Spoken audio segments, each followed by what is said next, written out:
Welcome back na naman dito sa aking channel. Panibagong araw, panibagong video na naman tayo ngayon. May ibabahagi na naman ako sa inyo ngayon na ritual. Ito'y simpleng gabay at simpleng pamamaraan at ito ay makakatulong sa inyo. At kung bago sa channel ko, ay huwag niyo pong kalimutang mag-subscribe at pindutin ang notification bell para palagi kayong updated sa mga bago kong videos. Sobrang lungkot mo ba ngayon? Dahil nararamdaman mo na ikaw ay wala ng halaga sa kanya. At nararamdaman mo rin ba na hindi ka na niya mahal? At ayaw mo na tuluyang magkalabuan kayong dalawa?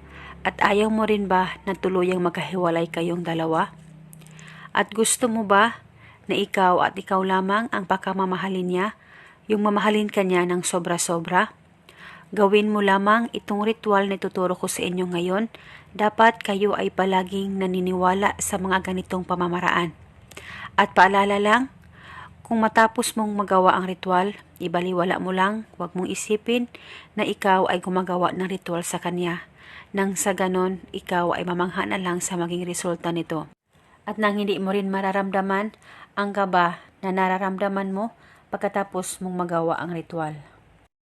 Ang gagawin mo lamang ay kumuha ka lamang ng papel at panulat at isulat mo lamang ang pangalan at apelyido ng target ng 7 beses. At dapat alam nyo ang kanyang tunay na pangalan. At pagkatapos ay hawakan mo ang papel, mag-focus ka, mag-concentrate, ipikit ang mga mata mo at banggitin mo lamang ang spell na ito. Pangalan at apelyido, ako ay mamahalin mo ng sobra-sobra. Banggitin mo lamang ito ng 7 beses. At pagkatapos ay kumuha ka ng pusporo o lighter at sindihan mo o sunugin mo ang papel na sinulatan mo ng kanyang pangalan at apelyido.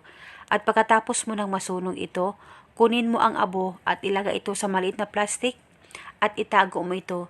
Ilagay mo ito sa unan mo at uunanan mo ito gabi-gabi. At nang sa ganon, ikaw ay mamangha na lang sa maging resulta nito. At uunanan mo ito hanggang kailan mo gusto.